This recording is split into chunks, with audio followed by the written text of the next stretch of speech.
بسم اللہ الرحمن الرحیم نحمده ونصلی ونسلم علی رسولہ الکریم اما بعد فاعوذ باللہ من الشیطان الرجیم بسم اللہ الرحمن الرحیم ولا تستوی الحسنة ولا السیئة ادفع باللتی ہی احسن۔ 25ویں پارے کے شروع میں تھوڑا سا حصہ حامیم سجدہ کا ہے، اور حامیم سجدہ کا ایک مضمون جو گزشتہ کل سے متعلق تھا وہ عرض کرنا ہے۔ سورہ حامیم سجدہ میں بھی اور اسی طرح سے سورۃ الاعراف میں بھی اور سورۃ المؤمنون میں بھی 3 جگہوں پر اللہ پاک نے اس مضمون کو ذکر فرمایا، اور تینوں جگہوں پر ایک ہی انداز ہے، الفاظ مختلف ہیں۔ ولا تستوی الحسنۃ ولا السیئۃ، کہ اس جہان میں اچھائی اور برائی دونوں برابر نہیں ہوا کرتی۔ ایک ضابطہ اور قانون سمجھایا کہ اچھائی اور برائی دونوں برابر نہیں ہوتی۔ ادفع باللتی ہی احسن، برائی کو ہمیشہ اچھائی سے دور کیا جاتا ہے، برائی کو برائی کے ذریعے سے نہیں مٹایا جاتا، منکر کو معروف کے ذریعے سے ختم کیا جاتا ہے۔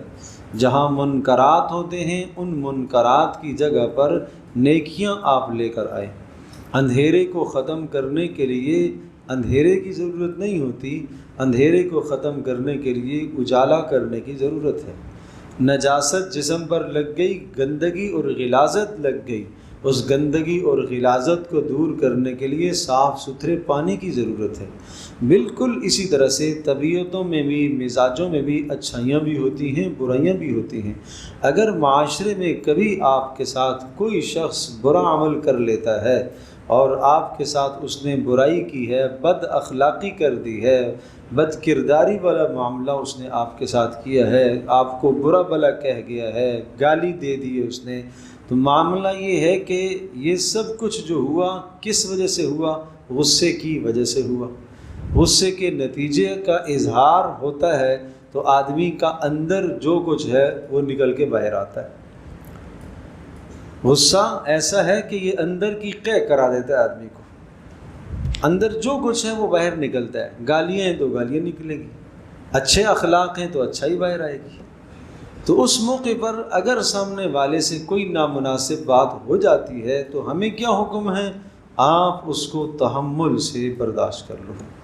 اگر آپ بھی اس غصے کا جواب غصے سے دیں گے تو معاملہ بڑھ جائے گا، اور پھر یہ معاملہ آپ 2 تک نہیں رہے گا، یہ 2 خاندانوں میں چلا جائے گا، پھر 2 خاندانوں سے پتہ نہیں کہاں کہاں تک بات پہنچ جائے گی، اور کس قدر جو ہے وہ اس غصے کی وجہ سے اور اس برائی کا جواب برائی سے دینے کی وجہ سے وہ لڑائی اور جھگڑے نہ معلوم کتنے خاندانوں کو اپنے لپیٹ میں لے لیں گے۔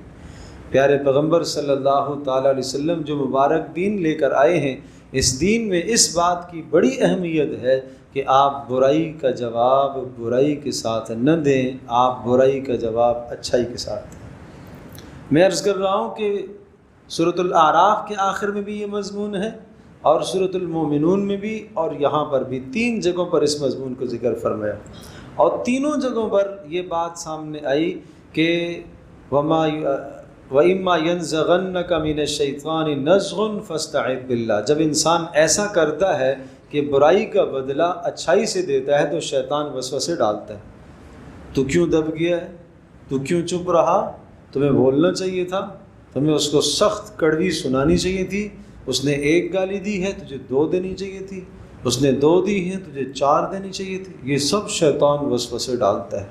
تو تینوں مقاموں پر جو میں نے حوالہ دیا ہے 3 جگہوں کا، تینوں مقامات پر یہ بات ہے کہ اس موقع پر تم اعوذ باللہ من الشیطان الرجیم پڑھا کرو۔ رسول اللہ صلی اللہ علیہ وسلم نے 2 افراد کو دیکھا کہ وہ آپس میں غصے ہو رہے ہیں ایک دوسرے پر، اور ایک کے نتنے پھول گئے، چہرہ سرخ ہو گیا۔ رسول اللہ صلی اللہ علیہ وسلم نے ارشاد فرمایا کہ میں ایک کلمہ جانتا ہوں، اگر یہ وہ کلمہ کہہ دے تو اس کا غصہ چھٹ جائے گا۔ پوچھا کہ اللہ کے رسول کیا کلمہ ہے؟ کہا اعوذ باللہ من الشیطان الرجیم۔ کس کو نہیں پتا اعوذ باللہ من الشیطان الرجیم؟ یعنی اس وقت جو ہے یہ اندر سے شیطان آدمی کو بھڑکا رہا ہوتا ہے، بولو بولو۔ اچھا، جب انسان غصے میں آتا ہے تو غصے کے وقت شیطان آدمی کے ساتھ کھیل رہا ہوتا ہے، سر سے لے کر پیر تک خون میں گردش کر رہا ہوتا ہے، اور اس کے ہاتھ حرکت میں لاتا ہے شیطان، اور اس کی زبان سے نازیبہ کلمات شیطان کہلواتا ہے۔ اور یہ نوبت آدمی کی گھر میں بھی بیوی کے ساتھ بھی آ جاتی ہے، اولادوں کے ساتھ بھی ہو جاتی ہے، محلے داری میں بھی یہ نوبت پیش آتی ہے۔ بیوی کے ساتھ نوبت پیش آتی ہے تو طلاق کے نازیبہ الفاظ نکال دیتا ہے، پھر بعد میں افسوس اور شرمندگی ہوتی ہے۔ تو یہ اس وقت ساری کارستانی شیطان کی ہوتی ہے۔ ہمیں حکم ہے کہ تحمل کیا جائے، آپ غصے کو پی جائیں، تحمل کر لیں، برداشت کر لیں۔ والکاظمین الغیظ والعافین عن الناس، غصے کو پی جانے والے اور درگزر کرنے والے وہ اللہ کے محبوب ہیں، وہ اللہ کے پسندیدہ ہیں۔ تو یہ مزاج ہونا چاہیے۔ پیارے پیغمبر صلی اللہ تعالیٰ علیہ وسلم کا بھی یہی مزاج تھا، اور ایسا خوبصورت مزاج رسول اللہ صلی اللہ علیہ وسلم کا، سامنے والا سخت سے سخت ترین بدترین جہالت کا مظاہرہ کرتا، لیکن آپ علیہ الصلوۃ والسلام اس کی جہالت کا جواب تحمل سے ہی دیا کرتے تھے۔ کبھی بھی ایسا نہیں ہوا کہ آپ علیہ الصلوۃ والسلام مغلوب ہو گئے ہوں، ایسا نہیں تھا۔ ہمیشہ آپ کا حلم، آپ کا تحمل، بردباری سامنے والے کے غصے پر غالب رہتی تھی۔ ایک شخص یوں آیا رسول اللہ صلی اللہ علیہ وسلم کے ساتھ، اس نے کوئی معاملہ کیا، ادھار کا معاملہ کیا، اور 1 ماہ کے بعد پیسے دینے کی تاریخ مقرر ہوئی۔ رسول اللہ صلی اللہ علیہ وسلم نے 1 ماہ کے بعد پیسے دینے تھے، تو 1 ماہ پورا ہونے سے پہلے 2 دن پہلے وہ آ گیا تھا۔ وہ یہودی، کھجوریں آپ علیہ السلام نے کچھ لی تھی، اور وہ بھی اس لیے لی تھی کہ ایک شخص سائل آیا، اس کو دینے کے لیے آپ نے کھجوریں لی تھی، آپ کے پاس دینے کو کچھ نہیں تھا۔ سائل کو عام طور پر واپس نہیں فرمایا کرتے تھے، اگر ضرورت مند اور مستحق سائل ہوتا اسے دیا کرتے تھے۔ تو آپ علیہ الصلوۃ والسلام کے پاس وہ آ گیا 28 دن کے بعد، ابھی 2 دن باقی ہیں، اور دور سے آ کے غصہ کرنے لگا، چیخنے چلانے لگا کہ تم جو ہے آل عبد المطلب کے خاندان والے، آپ ادائیگی میں بہت ٹال مٹول کرتے ہو، اور جناب وقت پر نہیں دیتے ہو۔ اس طرح سے نازیبہ کلمات کہہ رہا، اور صحابہ کرام رضی اللہ عنہم اجمعین کہنے لگے اللہ کے رسول اجازت دیں، یہ منافق، اس کی گردن اڑا دیں۔ یہودی تھا۔ حضرت عمر رضی اللہ تعالیٰ عنہ نے ایک دم تلوار نکال دی، اور اللہ کے دشمن یہ کیا کر رہے ہو تم؟ رسول اللہ کی طرف ہاتھ اٹھا رہے ہو۔ آپ علیہ السلام کا گریبان پکڑ لیا، اس نے چادر کھینچی، نشان پڑ گئے۔ رسول اللہ صلی اللہ تعالیٰ علیہ وسلم نے بڑے تحمل سے، حوصلے سے حضرت عمر سے کہا کہ عمر، بات یہ ہے، یہ اس وقت کسی اور کا محتاج ہے، اور میں بھی کسی اور بات کا محتاج ہوں۔ یعنی جو آپ تلوار لے کے اسے قتل کرنا چاہتے ہو یا مارنا چاہتے ہو، اس وقت آپ اس کو قتل کر کے میری مدد کرنا چاہتے ہو، اور اس کو تم نمٹانا چاہتے ہو، لیکن اس وقت وہ کسی اور بات کا محتاج ہے اور میں کسی اور مدد کا محتاج ہوں۔ اے اللہ کے رسول کیا؟ تو آپ نے فرمایا میں اس بات کا محتاج ہوں کہ تم مجھے یہ نصیحت کرو کہ میں ادائیگی میں جلدی کروں، اور یہ اس بات کا محتاج ہے کہ اس کو آپ یہ کہیں کہ یہ تقاضا کرنے میں نرمی کرے، یہ مطالبہ کرنے میں نرمی کرے۔ اے عمر، جاؤ جا کے اس کو کھجوریں دو، اور اس کو کھجوریں دو اور دگنی دو، جتنی دینی تھی اس سے ڈبل دو، اور اس سے 1 گنا اور دو، 2 گنا زیادہ۔ تو 2 گنا زیادہ، یہ کوئی تقریباً یوں سمجھیں کہ 90 کلو کھجوریں بن جاتی تھی۔ تو حضرت عمر رضی اللہ تعالیٰ نے کہا کہ اتنی اٹھا کے کیسے لے جائے گا؟ تو فرمایا 1 اونٹ بھی دو اس کو، 1 اونٹ بھی دے دو اس کو۔ بیت المال میں اونٹ بھی تھے۔ تو حضرت عمر نے اسے لے گئے۔ اللہ کے نبی نے جب فرما دیا، کھجوریں بھی دی، اونٹ بھی دیا، تو اس شخص سے پوچھا کہ تم کون ہو؟ اب میں فلاں ہوں، نام تو سنا ہوا تھا، یہود کا بڑا عالم ہے۔ تو کہا یہ تم پڑھے لکھے آدمی ہو، اور یہ اس قسم کی حرکت، یہ کیا کیا تو نے؟ رسول اللہ صلی اللہ علیہ وسلم ہمارے نبی ہیں، اور ہم سب کے جذبات کو تو نے مجروح کیا ہے، اور اس طرح سے آپ نے کیا۔ تو اس نے کہا دراصل معاملہ یہ ہے کہ ہم نے اپنی کتابوں کے اندر یہ وصف اور یہ صفت اس نبی کی پڑھی تھی کہ نبی آخر الزمان وہ ہوگا کہ سامنے والے کی جہالت پر اس کا تحمل ہمیشہ غالب آ جائے گا، تو میں وہ صفت دیکھنا چاہ رہا تھا. یہ میں نے جان بوجھ کر کیا ہے ایسا، یہ مجھے کوئی غصہ نہیں تھا. عمر اب مجھے لے جاؤ، میں کلمہ پڑھوں گا. تو یہ رسول اللہ صلی اللہ علیہ وسلم کے اخلاق تھے بھائی. اللہ اکبر، اللہ یہ اخلاق ہمیں عطا فرمائے. کہتے ہیں امام ابو حنیفہ رحمۃ اللہ علیہ، کیا غصہ کیا کسی نے، اور کیا مزاج تھے ان لوگوں کے، پتہ نہیں، بڑے پہاڑ تھے حوصلوں کے، بڑے پہاڑ تھے. تو ایک شخص نے آ کر کہا کہ میں آپ کی ماں سے نکاح کرنا چاہتا ہوں. تو امام حنیفہ رحمۃ اللہ علیہ نے بڑے تحمل سے بات سنی، تو فرمایا میں پوچھ کے آتا ہوں. والد نہیں تھے، انتقال کر گئے تھے. میں والدہ سے پوچھ کے آتا ہوں کہ ان کی ضرورت بھی ہے کہ نہیں. تو اب اگر حقیقت دیکھی جائے تو بات کوئی خلاف شرع نہیں پوچھ رہا تھا بھائی، پیغام لے کے آیا ہے. لیکن بہرحال ایک انسان کی طیش میں، ایک غصے میں آنے والی بات ہے. تو امام حنیفہ رحمۃ اللہ علیہ پوچھنے کے لیے گئے اور آ کر کہا کہ نہیں، میری والدہ کو ضرورت نہیں ہے اس چیز کی.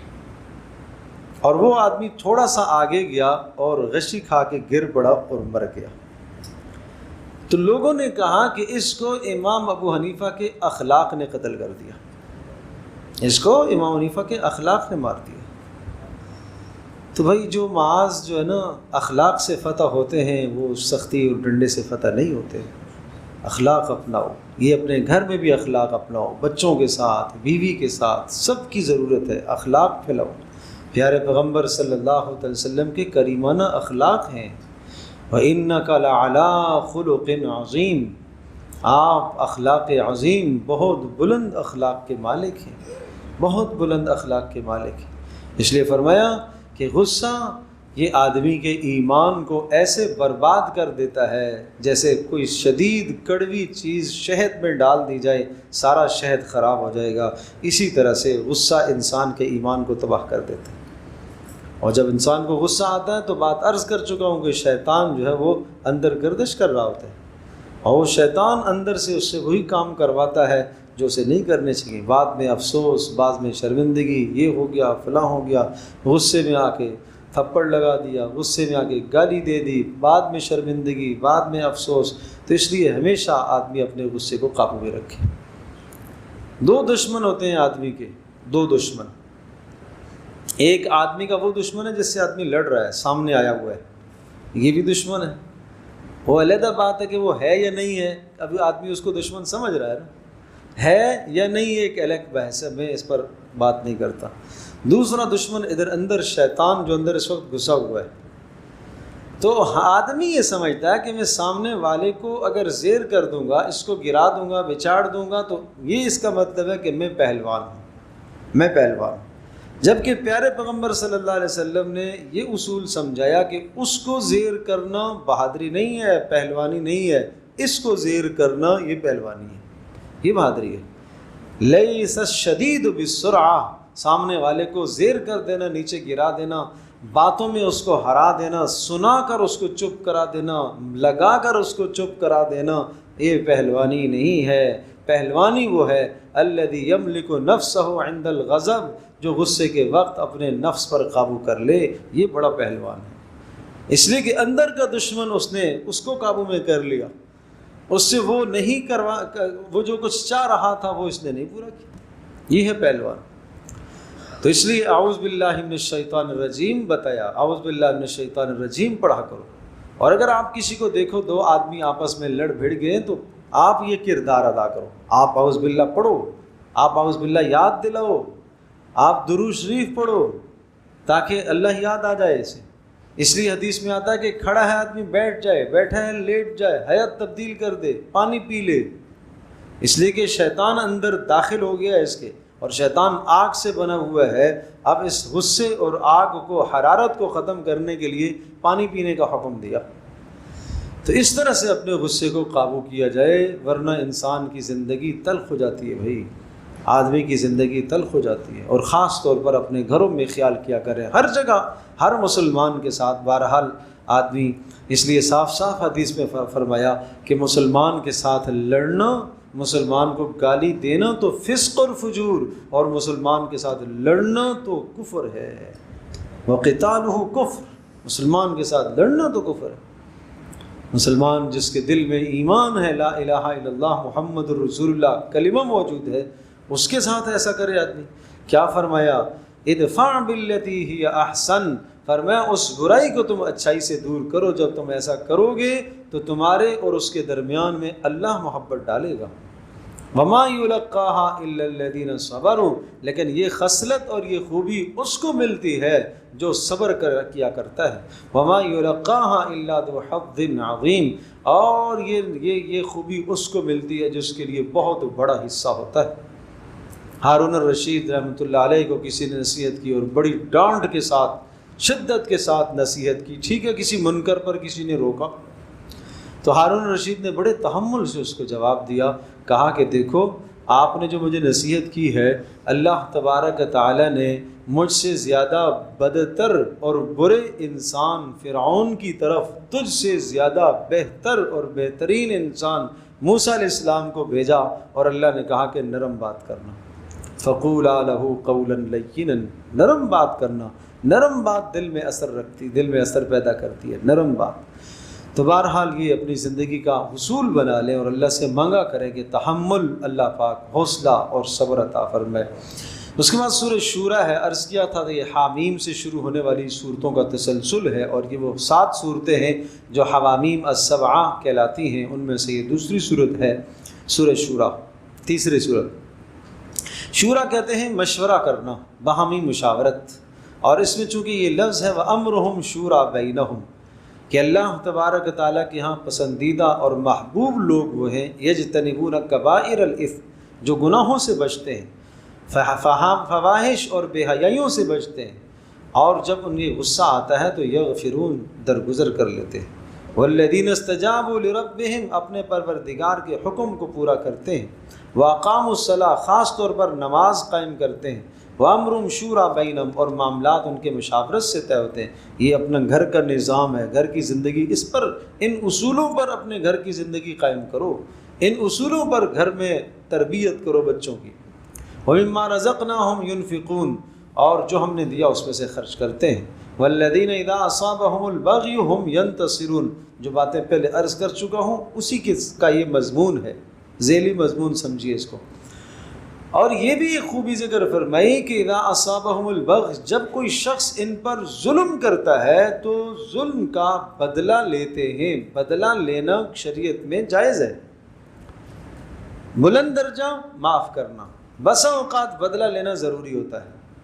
کب بدلہ لینا ضروری ہوتا ہے؟ کہ جب سامنے والا ظالم ہو گیا ہے، اور اگر اس ظالم کو ظلم سے نہ روکے، جس طرح سے اس نے ابھی آپ پر ظلم کیا ہے، وہ کسی اور پر کل کرے گا، اگلے دن کسی اور پر کرے گا، اگلے دن کسی اور پر کرے گا۔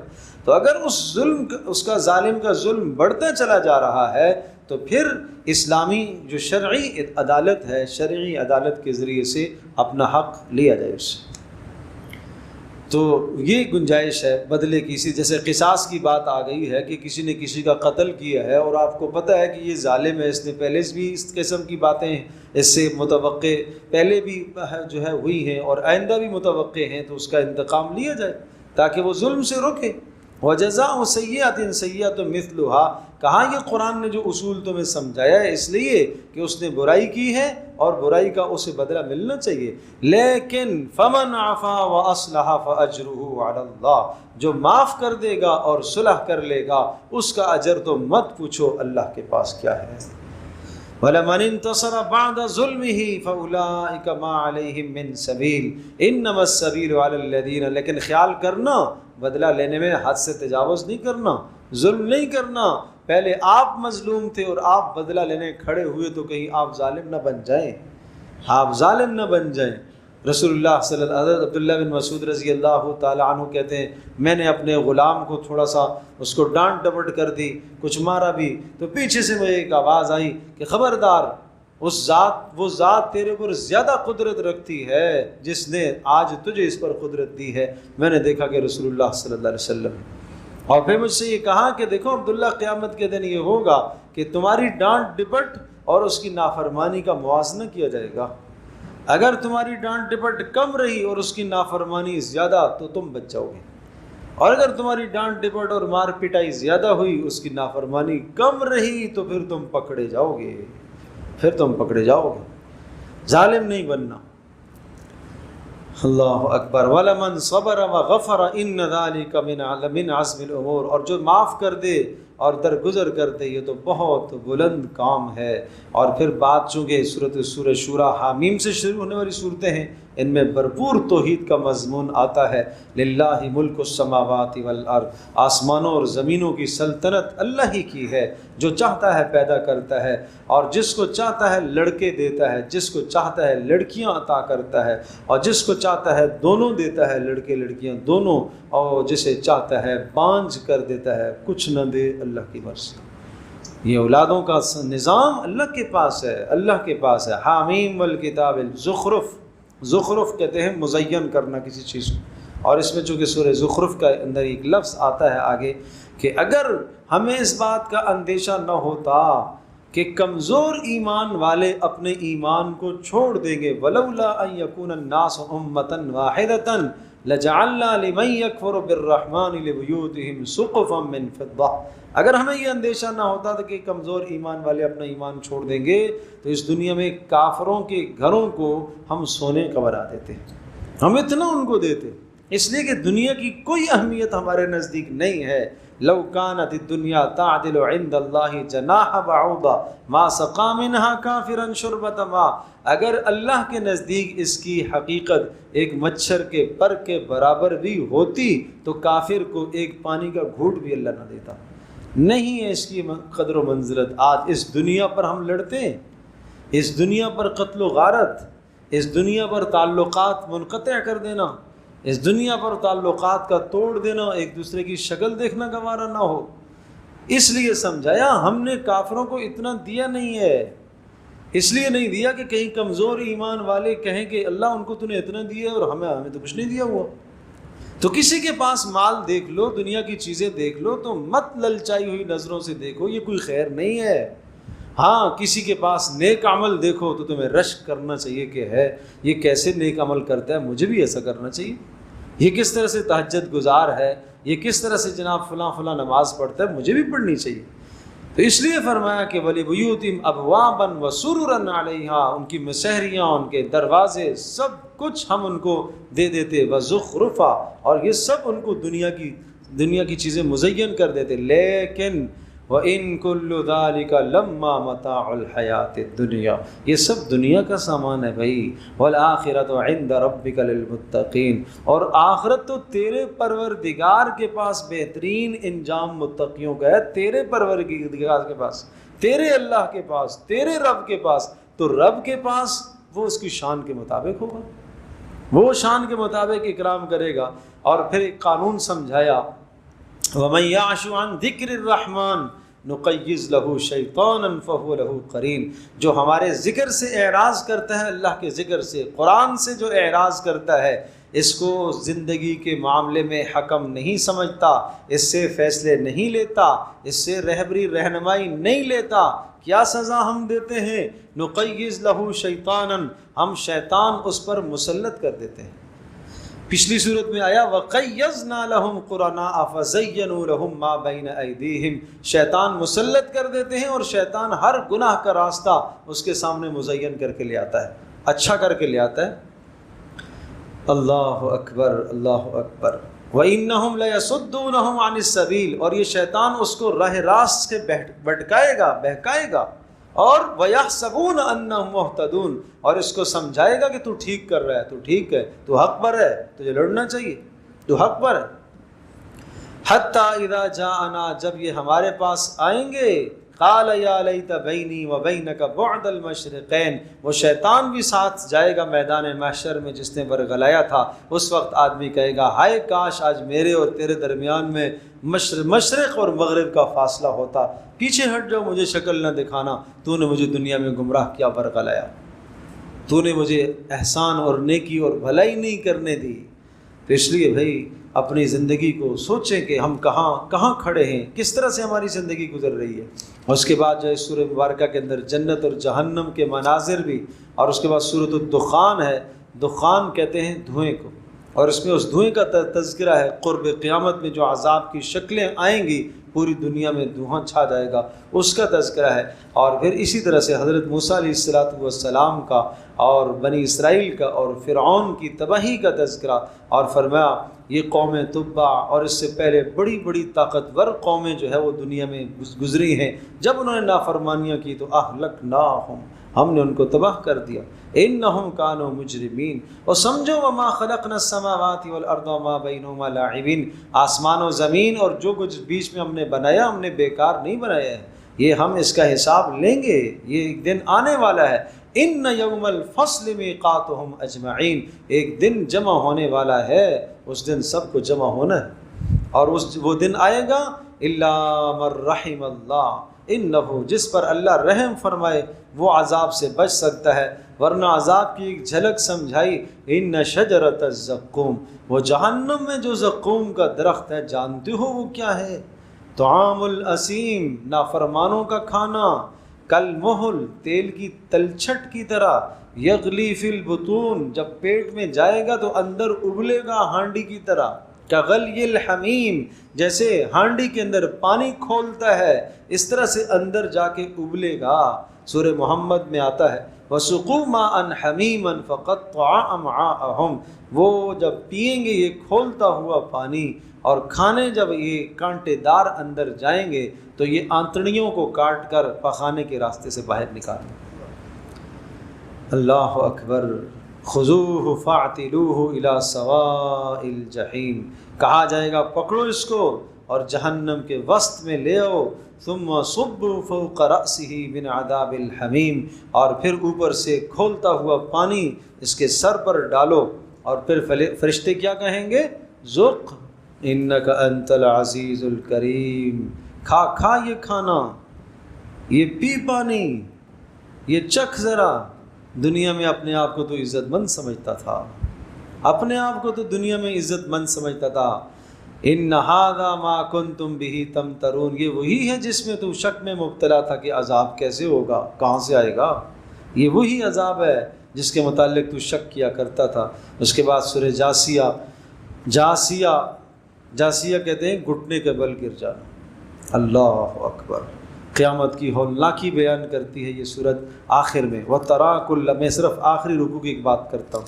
وَتَرَا كُلَّ أُمَّةٍ جَاسِيَةٍ، میدان محشر جب قائم ہوگا اور سب کے سب اللہ کے حضور جب پیش ہوں گے، اور جہنم کو جب سامنے لایا جائے گا، اور جہنم ایسی چیخے گی، دہاڑے گی، فَزَفَرَتْ زَفْرَةً، ایک چیخے گی کہ ہر آنکھ سے آنسو بہنے شروع ہو جائیں گے، اور آنسو جب ختم ہوں گے تو خون نکلنا شروع ہو جائے گا آنکھوں سے۔